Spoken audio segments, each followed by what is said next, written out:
आज के क्लास में हम लोग पढ़ना है सौ पेरम, जिसको इंग्लिश में हम लोग कहते हैं सेल्फ इंडक्शन। ठीक है, इसके बारे में हम लोग को समझना है। सौ का मतलब भी होता है स्वयं। हम लोग इसके पहले एक चीज़ें जान चुके हैं कि जब भी अगर एक बैटरी से जब एक परिनालिका को जोड़ देते हैं तो ये परिनालिका एक चुंबक की तरह व्यवहार करता है। क्या करता है? एक चुंबक की तरह व्यवहार करता है। तो ऑब्वियस है कि इसमें एक चुंबकीय क्षेत्र उत्पन्न होता है, और जब इससे चुंबकीय क्षेत्र रेखाएं बाहर की तरफ निकलेगा तो भी ऑब्वियस रहेगा कि जब चुंबकीय क्षेत्र बाहर की तरफ निकलेगा तो इसमें एक फ्लक्स उत्पन्न होगा। क्या उत्पन्न होगा?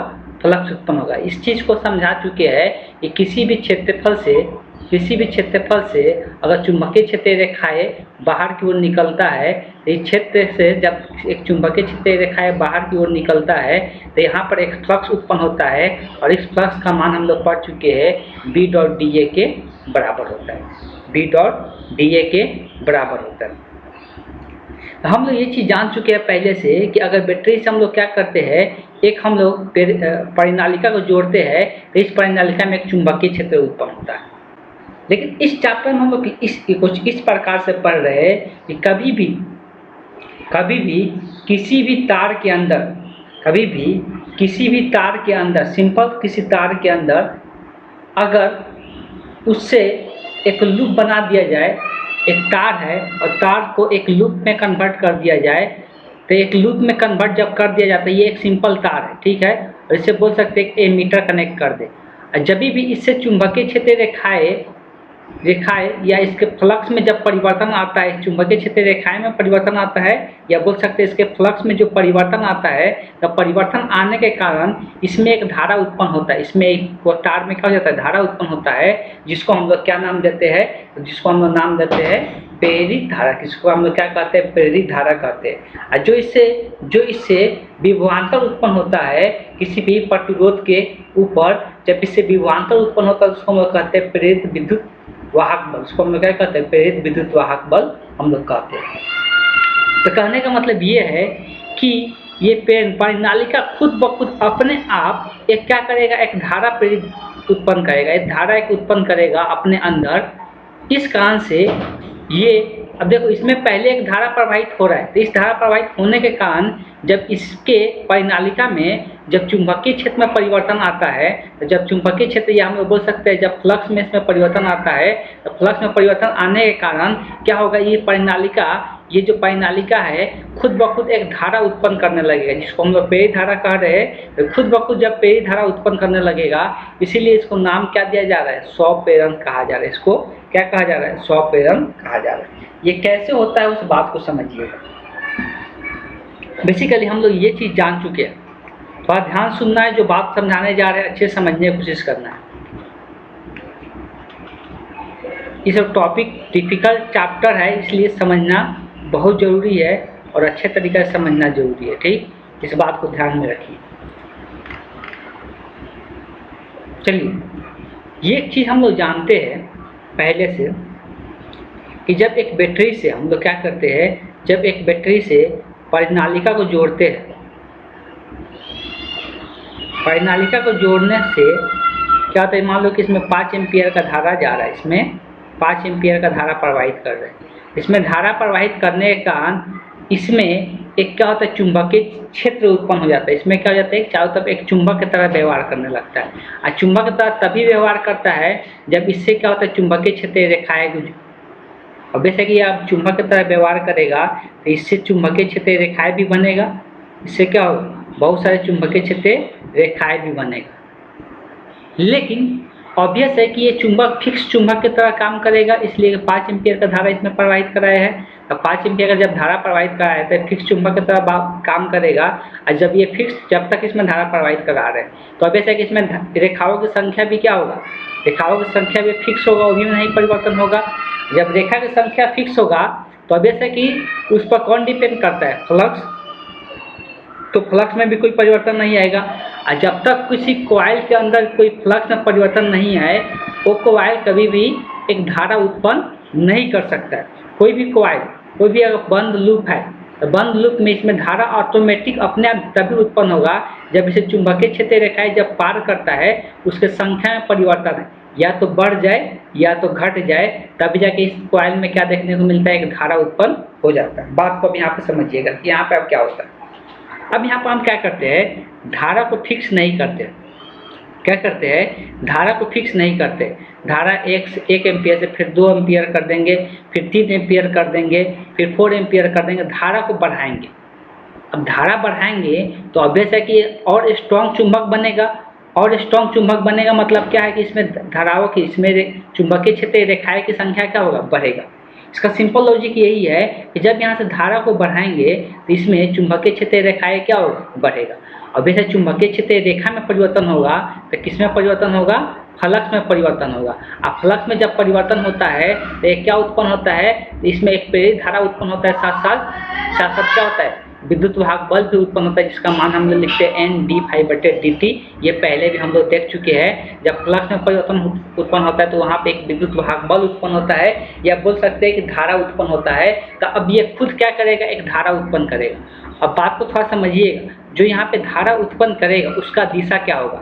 तो हम लोग जानते हैं जब भी इसमें धारा उत्पन्न, जो प्रेरित धारा होता है, जो प्रेरित धारा होता है वो हमेशा जो हम लोग करते हैं उसका विरोध करता है, जो हम लोग करते हैं उसका क्या करता है, विरोध करता है। तो देखो हम यहाँ पे धारा का मान क्या कर रहे हैं, बढ़ा रहे हैं। धारा का मान क्या कर रहे हैं, बढ़ा रहे हैं।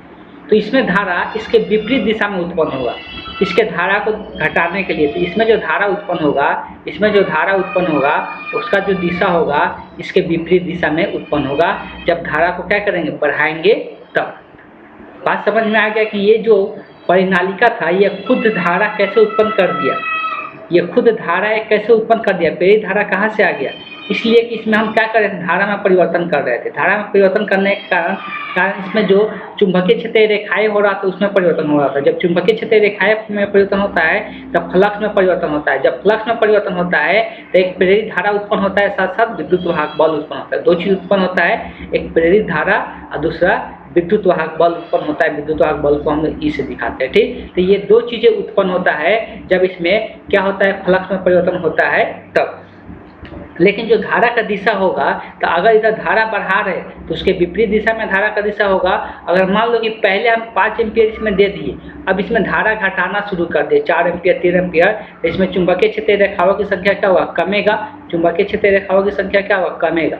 जब चुंबकीय क्षेत्र रेखाओं की संख्या में कमे या बढ़े तो अब ऐसा कि फ्लक्स में परिवर्तन आएगा। अब फ्लक्स में परिवर्तन आएगा तो दो चीज उत्पन्न होगा, प्रेरित धारा उत्पन्न होगा और विद्युत वाहक बल उत्पन्न होगा। अब लेकिन जो दिशा होगा यहाँ पे धारा का, वो जो दिशा होगा, अब ये क्या हो रहा है, यहाँ पे धारा का घटा रहे, धारा को क्या कर रहे, घटा रहे। इसको ये सपोर्ट करेगा, मतलब इसका ये विरोध करेगा। हम घटा रहे लेकिन इसको बढ़ाने की कोशिश करेगा, मतलब धारा का दिशा क्या हो जाएगा, इस ओर हो जाएगा। धारा का दिशा सेम दिशा में हो जाएगा। इस बात को ध्यान में रखना है कि हमेशा इसका विरोध करता है। ये हम लोग घटा रहे तो इसको ये बढ़ाने की कोशिश करेगा, अगर धारा को बढ़ा रहे तो ये घटाने की कोशिश करेगा।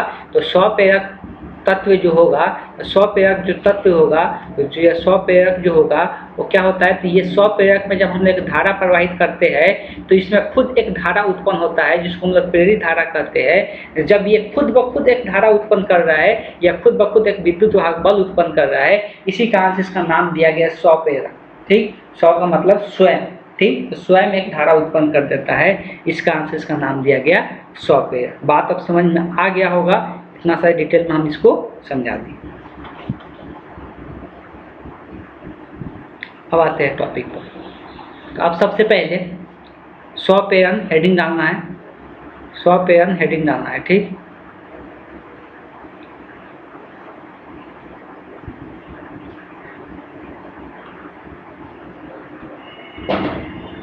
तो 100 प्रेरण जिसको इंग्लिश में हम लोग कहते हैं सेल्फ इंडक्शन, और उसको डिफिनेशन के रूप में यहाँ से लेके यहाँ तक, ये चीज़ को हम समझा दिए, यही चीज़ को यहाँ से लेके यहाँ तक लिख लेना है।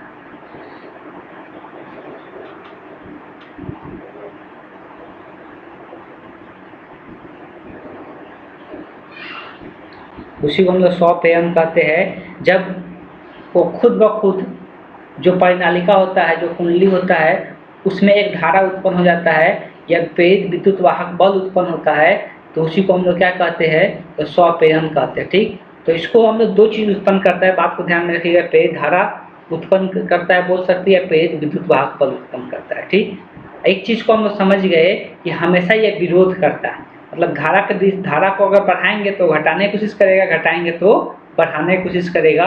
इसका करंट का दिशा ध्यान में रखना है, इसलिए ये दोनों डायग्राम को बनाना है। क्या करना है, इसमें देखिए साफ साफ लिखा हुआ है, मेन धारा को हम लोग क्या करें, इंक्रीज करें। इंक्रीज मतलब क्या करें, बढ़ाना। अगर नहीं जानते हैं तो यहाँ पर लिख सकते हैं, इंक्रीज मतलब क्या करना, वृद्धि करना। यहाँ पर लिख सकते हैं धारा के क्या करेंगे, धारा को नियंत्रित मुख्य धारा की दिशा के विपरीत हो जाता है, धारा को बढ़ाते था, बढ़ाना। यहाँ पर डिक्रीज मतलब क्या है, घटाना। डिक्रीज का मतलब हो गया घटाना। इंड्यूस करंट का मतलब क्या हो गया, तो इंड्यूस करंट को हिंदी में हम लोग क्या कहते हैं, तो प्रेरित धारा हम लोग बोल सकते हैं। इसको हम लोग क्या कहते हैं, प्रेरित धारा कहते हैं, प्रेरित धारा। यहाँ पर भी लिख सकते हैं ये क्या है, प्रेरित धारा। इसको हम लोग प्रेरित धारा कहते हैं। ठीक, तो यहाँ पर ये प्रेरित धारा हो गया। ठीक, यहाँ पर देख सकते हैं कि यहाँ पे धारा को क्या कर रहे हैं, बढ़ा रहे हैं। धारा को बढ़ाएंगे उसके विपरीत दिशा में प्रेरित धारा क्या होगा, उसके विपरीत दिशा में उत्पन्न हो रहा है। और यहाँ पे धारा को घटा रहे हैं तो उसी के दिशा में यहाँ पे क्या होगा, धारा उत्पन्न होगा। इस बात को ध्यान रखना। तो ये सब तीर का निशान दिखा लेना है, जो कि याद रहे। ठीक, और डिफिनेशन लिखने के बाद अब इसी में हम लोग एक गुणांक हम लोग निकालेंगे, और वो क्या होगा, स्वप्रेरक गुणांक, या इसको हम लोग बोलते हैं स्वप्रेरक करते हैं। इसको हम लोग स्वप्रेरक करते हैं, कोएफिशिएंट ऑफ सेल्फ इंडक्शन, या इसको सेल्फ इंडक्टेंस हम लोग कहते हैं। इसको हम लोग क्या कहते हैं, सेल्फ इंडक्शन कहते हैं। तो बेसिकली होता क्या है, जो यहाँ पे हम लोग देखते हैं, तो यहाँ पे जो फ्लक्स होता है वो धारा का क्या होता है, समानुपाती होता है।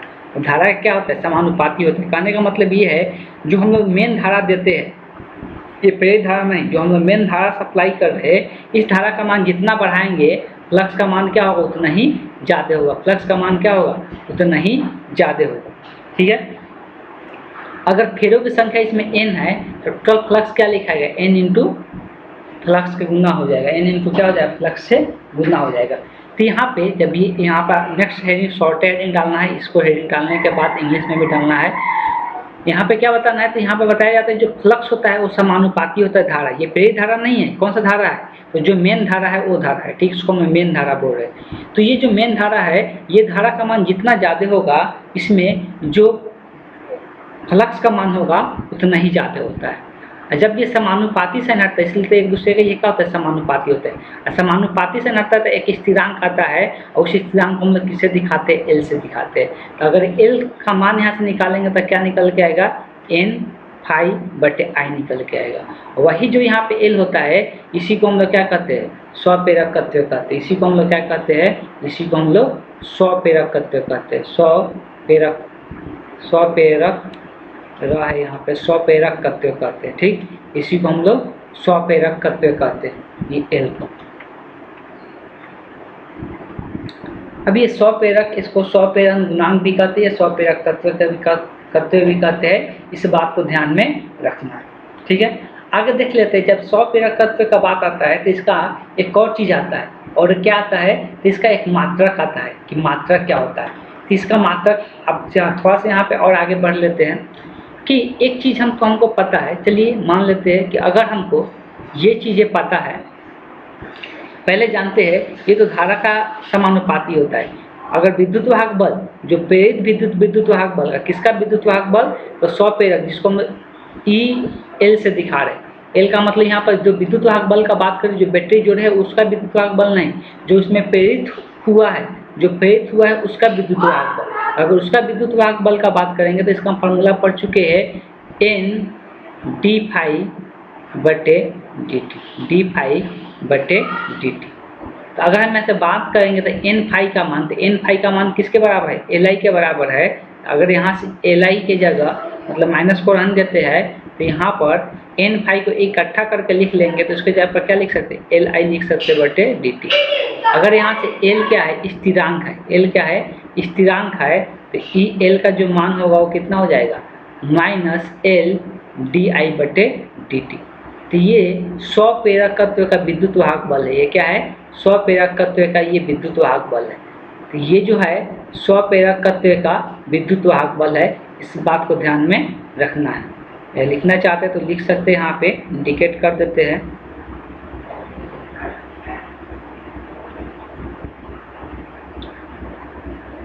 थोड़ा सा वेट कर लीजिए।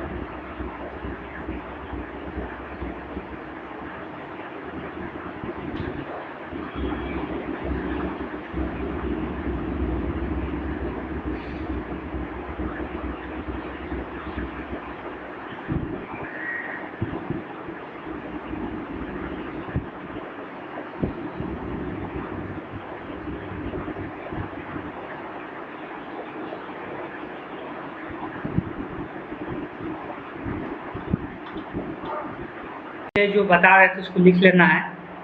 सब चीज़ डिलीट हो चुका है पहले वाला, तो ध्यान से लिख लेना। हम यहाँ तक लिख दिए थे कि जो ई एल का जो मान होता है, ई एल का मान -L di/dt होता है, ठीक। और यही ई एल जो होता है इसको हम लोग क्या कहते हैं, तो प्रेरित विद्युत वाहक बल कहते हैं। क्या कहते हैं? प्रेरित विद्युत वाहक बल, विद्युत वाहक बल, इसी को हम लोग प्रेरित विद्युत वाहक बल कहते हैं, जिसको हम लोग विभवांतर भी कहते हैं, जिसको हम लोग विभवांतर भी कहते हैं। इस बात को ध्यान में रखिएगा, ठीक। तभी हम बात कर रहे थे कि जो स्वप्रेरक होता है, जो स्वप्रेरक, देखो स्वप्रेरक अगर बात किया जाए, स्वप्रेरक हम लोग किसको कहते हैं? एल को कहते हैं। किसको कहते हैं? एल को कहते हैं। अगर एल का एसआई मात्रक का बात किया जाए, इसका एसआई मात्रक जो होता है वो होता है हेनरी। वो क्या होता है? हेनरी होता है। तो एसआई मात्रक का अगर बात करेंगे तो एसआई मात्रक किसका? हेनरी होता है। इस बात को ध्यान में रखना है। तो यहाँ पर हम बात कर लेते हैं, तो लिख लेना है स्वप्रेरक का एसआई मात्रक, स्वप्रेरक का डॉट करके लिख लेना है। स्वप्रेरक का एसआई मात्रक जो होता है, इसका दो मात्रक होता है, एक तो वेबर फेरे पर एम्पियर, वेबर पर एम्पियर, वेबर फेयर मत लिखिए, वेबर पर एम्पियर, ठीक। वेबर पर एम्पियर मतलब इसको हम लोग ऐसे लिख सकते हैं, वेबर पर एम्पियर, ठीक। तो वेबर पर एम्पियर जिसे हम लोग किससे दर्शाते हैं? तो हेनरी से दर्शाया जाता है, हेनरी कहा जाता है। तो ये चीज़ नीचे में दिखा लेना। इतना लिखने के बाद तो 1 हेनरी, हेनरी को हम लोग एस से दिखाते हैं। 1 हेनरी बराबर 1 वेबर पर एम्पियर भी होता है। और वेबर किसका मात्रक होता था? तो वेबर हम लोग इसके पहले पढ़े थे, किसका मात्रक होता था? तो विद्युत वाहक चुंबकीय किसका होता था? तो हम लोग जो बात करते हैं यहाँ पे चुंबकीय फ्लक्स का, ठीक है। तो वेबर किसका होता था? चुंबकीय फ्लक्स का होता था, ठीक। तो इस बात को ध्यान में रखना है। जो स्वप्रेरक होता है ना, स्वप्रेरक, अब इसको अलग अलग श्रेणियों में जोड़ा जाता है। जिसको प्रेरित हम लोग कहते हैं, अगर इसका नाम बोलेंगे जैसे ये होता है तो इसको हम लोग कैपेसिटर कहते हैं, और इसका जो मान होता है उसको हम लोग कैपेसिटेंस कहते हैं। वैसे ही अब स्वप्रेरक को कैसे दर्शाया जाएगा? तो इसको हम लोग कहते हैं, इसको हम लोग प्रेरित कहते हैं। क्या कहते हैं? इसको प्रेरित कहेंगे। और इसमें इसको हम लोग प्रेरित कहेंगे, और इसका जो मान को बताएगा, इसके कैपेसिटी को बताएगा, उसको हम लोग प्रेरकत्व कहेंगे। क्या कहेंगे? प्रेरकत्व कहेंगे, ठीक। इस बात को ध्यान में रखना है। तो इसको हम लोग दोनों क्रम में जोड़ने का सीखेंगे, श्रेणी क्रम और समांतर क्रम। इसको दोनों क्रम में हम लोग जोड़ने का सीखेंगे, श्रेणी क्रम और समांतर क्रम। सबसे पहले लिखना है प्रेरित्र के श्रेणी संयोजन। प्रेरित्र के हेडिंग के रूप में लिखना है प्रेरित्र पे, आपको यहाँ पर है, ठीक। प्रेरित्र के श्रेणी संयोजन, श्रेणी संयोजन। अगर श्रेणी संयोजन इंग्लिश में इसको लिखेंगे तो क्या लिखेंगे? इंग्लिश में भी लिख सकते हैं, ऊपर में लिख देते हैं सीरीज ग्रुपिंग, सीरीज ग्रुपिंग यहाँ पर भी लिखा हुआ है, series grouping of inductor, series grouping of inductors, ठीक है।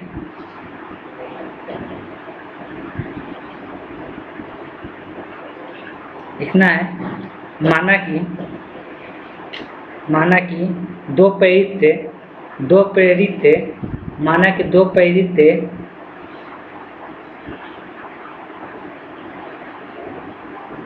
प्रेरित्र का संयोजन श्रेणी क्रम में किया गया है। दो प्रेरित्र का संयोजन श्रेणी क्रम में किया गया है जिसमें धारा I प्रवाहित हो रही है, जिसमें धारा I प्रवाहित हो रही है तथा उनके प्रेरकत्व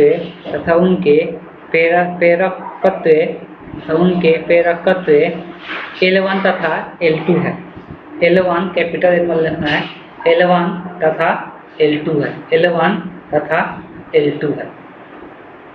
तब इसका तुल्य जो आएगा वो किस प्रकार से निकालेंगे उसको हम लोग समझेंगे यहाँ पे।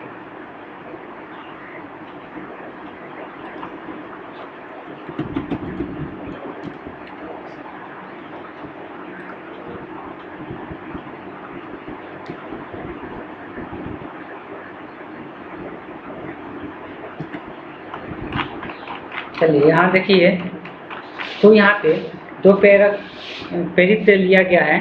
दो प्रेरित जो लिया गया उसको किस क्रम में जोड़ा गया है, तो उसको यहाँ पे श्रेणी क्रम में जोड़ा गया है।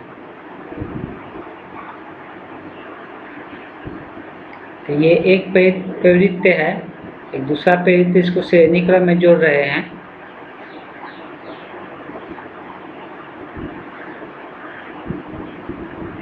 ठीक है, और ये एक बैटरी से जोड़ दिया जा रहा है।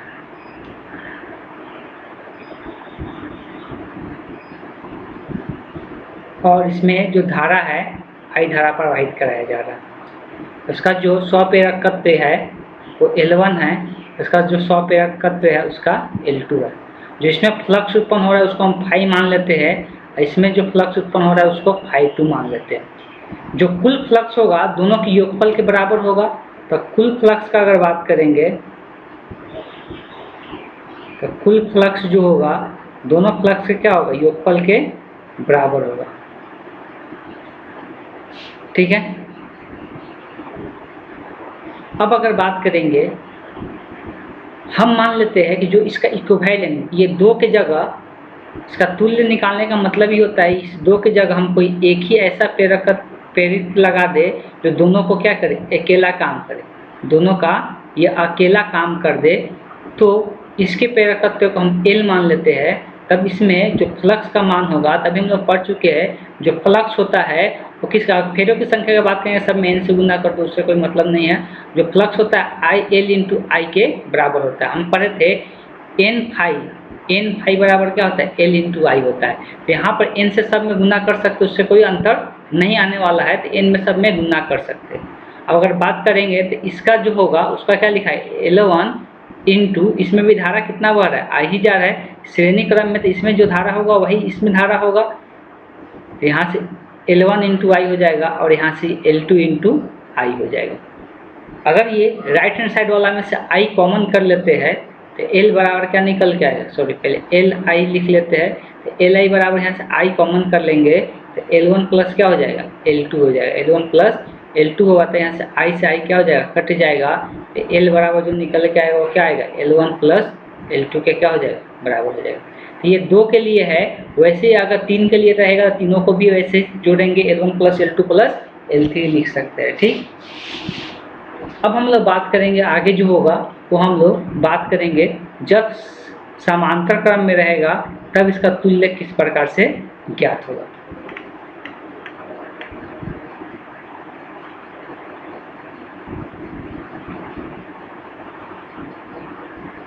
तो लिखना है बी नंबर देके, समांतर क्रम में, एक मिनट वेट कर लीजिए। क्या लिखेंगे, प्रेरित के हेडिंग क्या लिखेंगे, तो हेडिंग पहले लिखवा देते हैं। हेडिंग लिखेंगे, दूसरा हेडिंग लिखेंगे प्रेरित के समांतर, प्रेरित के समांतर संयोजन, समांतर संयोजन। अगर इंग्लिश में लिखना है तो इंग्लिश में लिख सकते हैं parallel grouping, parallel grouping of inductors, parallel grouping of inductors। inductors, parallel grouping of inductors। ठीक है,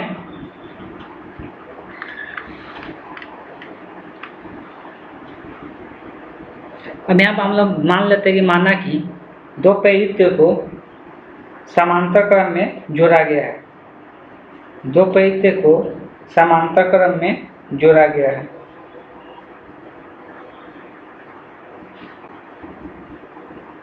समांतर क्रम में जोड़ा गया है जिसका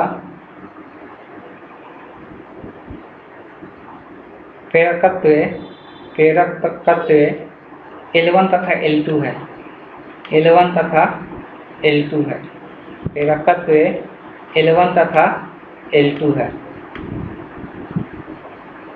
प्रेरकत्व L1 तथा L2 है।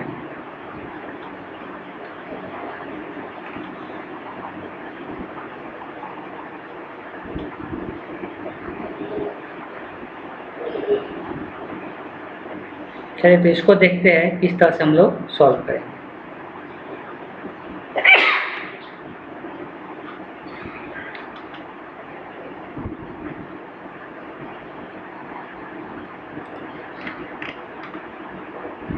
सबसे पहले हम समांतर क्रम में दो प्रेरित्र को जोड़ लेते हैं।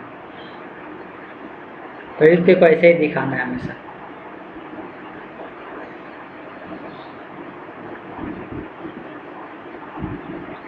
और इसको हम एक बैटरी से कनेक्ट करेंगे इसमें धारा प्रवाहित कराने के लिए। इसमें I धारा प्रवाहित करा दी। इस प्रेरकत्व का L1 है, इसका L2 है। अब इसे I धारा बढ़ेगा, इसलिए समांतर क्रम में तो इसमें I1 मान लेते हैं और इसमें I2 मान लेते हैं। लेकिन इसमें क्या चीज़ सेम रहता है, तो सबका विभवांतर क्या रहता है, सेम रहता है। इसमें सबका विभवांतर क्या रहता है, सेम रहता है। इस बात को ध्यान दीजिएगा, इसमें सबका विभवांतर सेम होगा। चलिए अब तुल्य का बात करते हैं। तो तुल्य का अगर बात करेंगे तो इसमें दोनों का तुल्य हम जब निकालेंगे और इसको एक बैटरी से सेमी बैटरी से जोड़ेंगे तो धारा यहाँ पर तो सेम ही रहेगा, और इसमें जो इसका जो प्रेरकत्व होगा उसको हम L मान लेते हैं, उसको हम L मान लेते हैं। ठीक है, अब देखो जो फ्लक्स का अगर हम लोग बात करते हैं, अब इसमें समांतर क्रम में जुड़ा हुआ है, तो जरूरी नहीं है कि इसका जो फ्लक्स होगा वो उसके फ्लक्स के बराबर हो जाएगा। लेकिन इसमें एक चीज़ तो है कि जो I होगा, I बराबर क्या होगा, I1 प्लस I2 होगा। I1 प्लस क्या होगा, I2 होगा। हमको पता है कि सब में इसमें विभवांतर का मान सबका सेम ही होगा। चलिए एक बार सबका विभवांतर लिख देते हैं। तो जो विभवांतर होगा इसको पहले इक्वेशन 1 कर देते हैं, इसको बाद में लिखते हैं। ठीक है, तो पहले विभवांतर हम लिख देते हैं। तो विभवांतर अगर लिखेंगे तो सबका विभवांतर इसमें सेम होगा।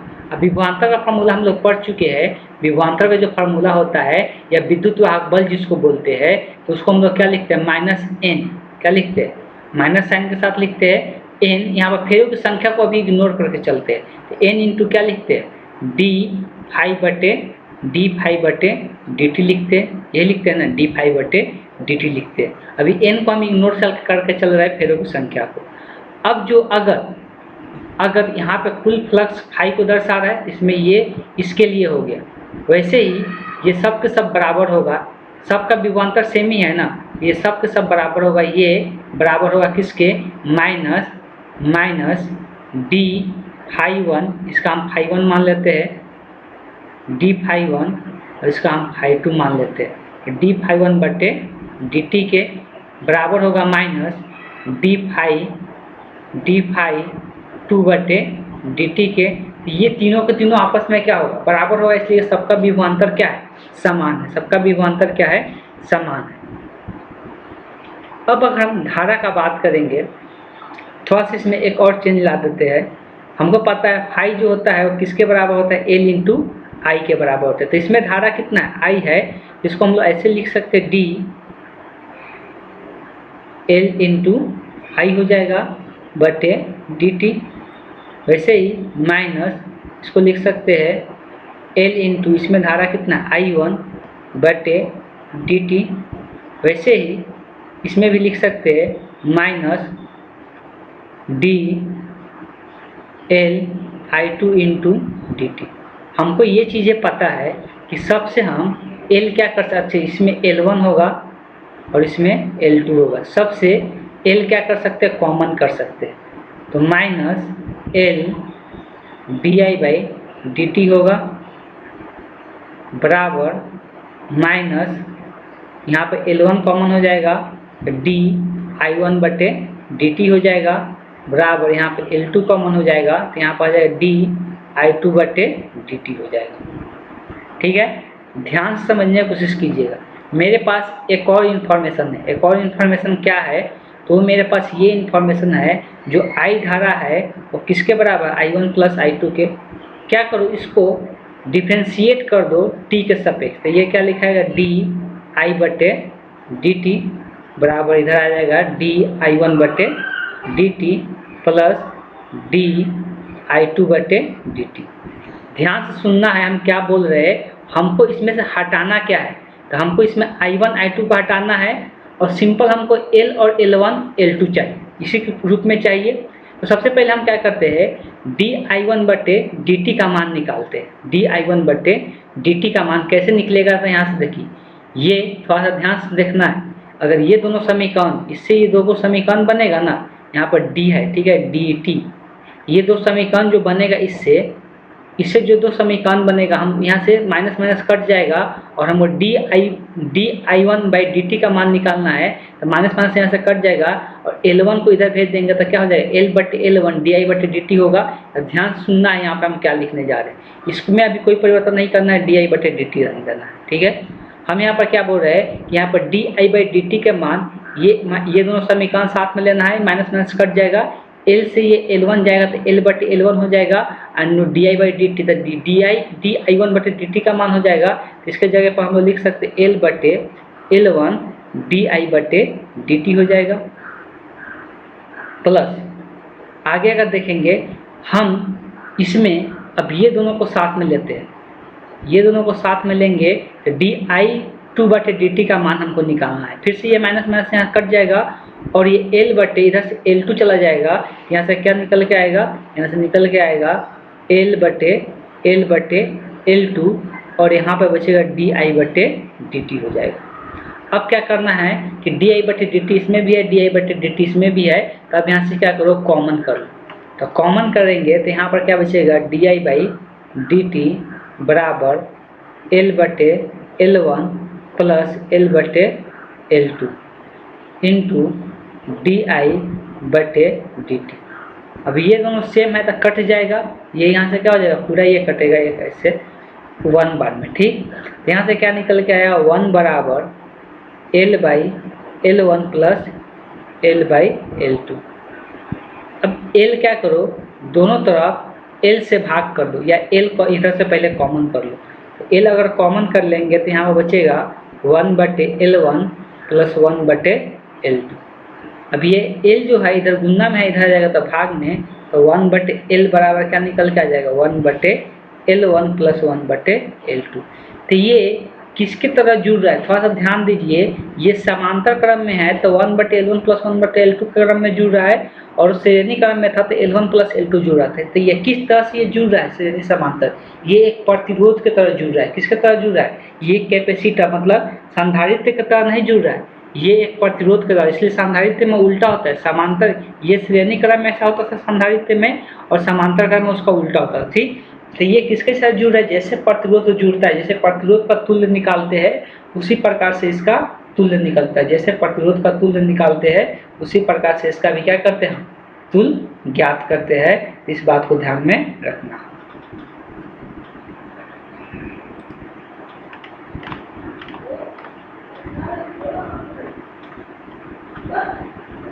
अब यहाँ पे ऊर्जा का बात किया जा रहा है, जो धारावाही प्रेरित में चुंबकीय ऊर्जा, जो हम लोग को प्रेरित धारा उत्पन्न हो रहा है, तो उससे जो चुंबकीय ऊर्जा का मान होगा, उसमें कितना चुंबकीय ऊर्जा उत्पन्न होगा, उसके बारे में हम लोग यहाँ पे चर्चा करने जा रहे हैं कि चुंबकीय ऊर्जा का मान कितना होगा।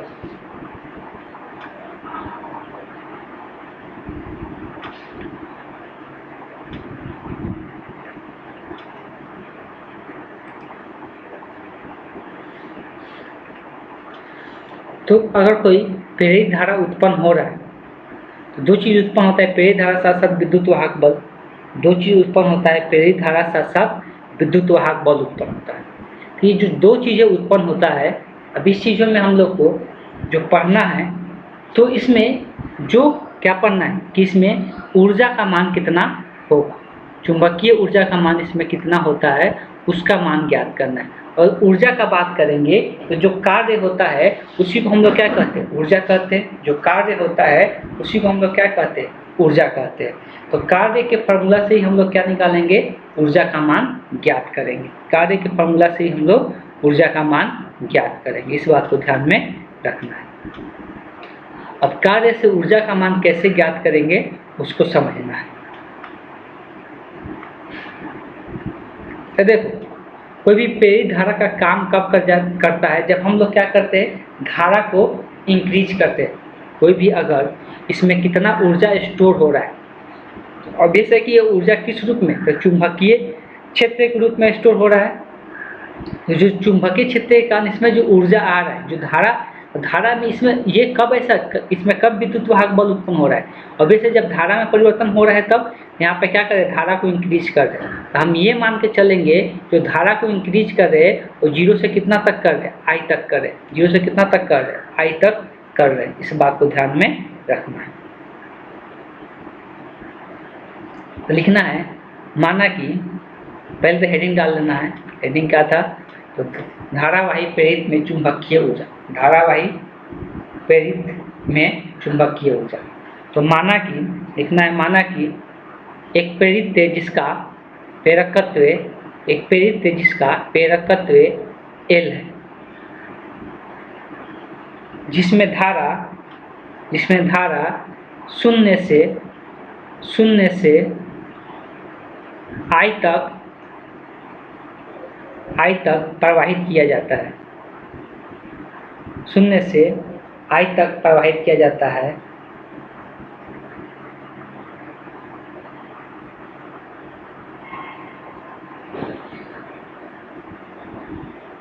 तो उसके कारण प्रेरित्र में चुंबकीय ऊर्जा का मान, उसके कारण प्रेरित्र में चुंबकीय ऊर्जा का मान, उसके कारण प्रेरित्र में चुंबकीय ऊर्जा का मान। आते हैं, डिस्कशन करते हैं। हम कर क्या रहे हैं उसको समझना है। सबसे पहले कि हम एक प्रेरित्र लिए जिसका प्रेरकत्व का बात करेंगे तो इसका प्रेरकत्व कितना, ऑब्वियस है कि इसमें धारा हम प्रवाहित कराएंगे, लेकिन धारा किस तरह से प्रवाहित कराना है उसको भी समझना है। तो इसका प्रेरकत्व कितना है, L है। अब धारा जो इसमें प्रवाहित होगा वो शून्य से कहाँ तक, तो शून्य से लेके I तक प्रवाहित कराना है, शून्य से लेके I तक। देखो, जब भी हम लोग बात करते हैं ऊर्जा का, ऊर्जा कौन देता है, जो कार्य में परिवर्तन का दर होता है उसी को हम लोग ऊर्जा कहते हैं। एक चीज़ हम लोग पहले से फॉर्मूला जानते हैं, जो कार्य होता है, तो जो कार्य होता है वो क्या होता है, V इंटू क्यू के बराबर होता है, या V जो होता है W/Q के बराबर होता है। तो हम इसमें कुछ भी लिख सकते हैं। चलिए, किसी समय t पर जो कार्य हुआ है, किसी समय t पर जो कार्य हुआ है उसको हम लोग dW से दिखाते हैं। जो इसमें विद्युत वाहक बल उत्पन्न हुआ है उसको हम E से दिखा देते हैं या EL से दिखा देते हैं। जो अब ये जो कार्य हुआ है कितना आवेश को ले जाने में, एक स्मॉल आवेश हम DQ ले लेते हैं, इसलिए कार्य हम क्या ले रहे हैं, स्मॉल ले रहे हैं। स्मॉल आवेश क्या ले लिए, DQ ले लिए। ठीक है। अगर कुल कार्य निकालना है, अगर कुल कार्य निकालना है तो कुल कार्य निकालने के लिए इसका क्या करना पड़ेगा, इंटीग्रेशन। और कुल कार्य कितना, जीरो से लेकर कितना तक इसमें धारा प्रवाहित करा रहा है, I तक, तो क्या हो जाएगा, जीरो से I हो जाएगा। अब यहाँ से dW का मान रखते हैं, तो 0 to I EL DQ। अब यहाँ से EL का मान अगर रखेंगे, अभी हम लोग देखें कोई भी स्वप्रेरकत्व होता है या कोई भी प्रेरित्र होता है, उसमें जो EL का मान होता है तो उसमें EL का मान कितना होता है। EL का मान का अगर बात करेंगे तो अभी हम लोग देखें L क्या होता है, L DI बटे क्या होता है, DT होता है। L डी आई बटे क्या होता है डी टी होता है। और जो डी क्यू का मान होता है तो एक और हम लोग फार्मूला जानते हैं, इधर साइड में हम लिख देते हैं। एक फार्मूला हम लोग जानते हैं कि जो आई बराबर होता है वो क्या होता है डी क्यू बटे डी टी होता है। जो आई बराबर होता है वो क्या होता है डी क्यू बटे डी टी होता है। तो यहाँ से अगर डी क्यू लिखते हैं तो आई क्या लिखाएगा आई डी टी। यही फार्मूला का यूज यहाँ पे करना है। तो अगर ये फार्मूला यूज करते हैं तो डी क्यू की जगह क्या लिख सकते हैं आई इंटू डी टी लिख सकते हैं। अब ये डी टी से डी टी क्या हो जाएगा कट जाएगा। अब जो इसमें क्या है एल एक गुणांक है अचर है तो उसको हम लोग बाहर कर सकते हैं इंटीग्रेशन से 0 टू एल। और यहाँ इंटीग्रेशन जो आया आई इंटू डी आई आ गया आई इंटू डी आई आ गया। अब पहले फार्मूला हम लोग याद करते हैं इंटीग्रेशन का। कौन सा फार्मूला देखिए हम लोग जानते हैं x इंटू डी एक्स का अगर इंटीग्रेशन करना है तो घात का फार्मूला यूज करते हैं। इसके ऊपर जितना घात रहता है n घात है तो n में क्या हो जाता है एक जुड़ जाता है घात, जितना घात आता है उससे क्या कर देते हैं भाग कर देते हैं प्लस सी ऐड कर देते हैं। तो ये फार्मूला हम यहाँ पर यूज करने वाले हैं। यहाँ पर सेम आई के पावर कितना है 1 है, या n का मान कितना हो जाएगा 1 हो जाएगा। इस फार्मूला से अगर लिखते हैं तो l इंटू क्या हो जाएगा आई के एक घात बढ़ जाएगा 2 हो जाएगा, जितना घात आएगा उससे भाग कर दो। इसका लिमिट है कितना 0 टू आई है। सबसे पहले क्या करो अपर लिमिट रखो। अपर लिमिट रखने का मतलब क्या होता है जो भी लिमिट में दिया रहता है उस वेरिएबल का जगह लिखते हैं। आई यहाँ वेरिएबल है तो आई की जगह आई ही है, यहाँ आई की जगह आई ही लिखाएगा आई स्क्वायर बटे 2 माइनस अब आई की जगह क्या लिखाएगा 0 तो 0 के स्क्वायर बटे 2। 0 का तो कोई मान नहीं होता है तो खत्म हो जाएगा। जो बचेगा वो क्या बचेगा एल इंटू आई स्क्वायर बटे 2। हम लोग इसको ऐसे भी लिख सकते हैं। तो ये W का जो मान आया कार्य का जो मान आया हाफ एल आई स्क्वायर आया, ठीक। तो ये यही कार्य क्या होता है ऊर्जा होता है। तो यहाँ पे ऊर्जा का जो मान निकल के आया क्या आ गया हाफ एल आई स्क्वायर आ गया। तो जो प्रेरित होता है तो प्रेरित में अगर ऊर्जा स्टोरेज का मान पूछेगा तो हाफ एल आई स्क्वायर के बराबर होता है। वैसे संधारित्र में अगर याद करोगे तो वहाँ पे हाफ सी बी स्क्वायर के क्या होता था बराबर होता था। वहाँ पे हाफ सी बी स्क्वायर के बराबर होता था, यहाँ पर हाफ एल आई स्क्वायर के क्या होगा बराबर होगा, ठीक है।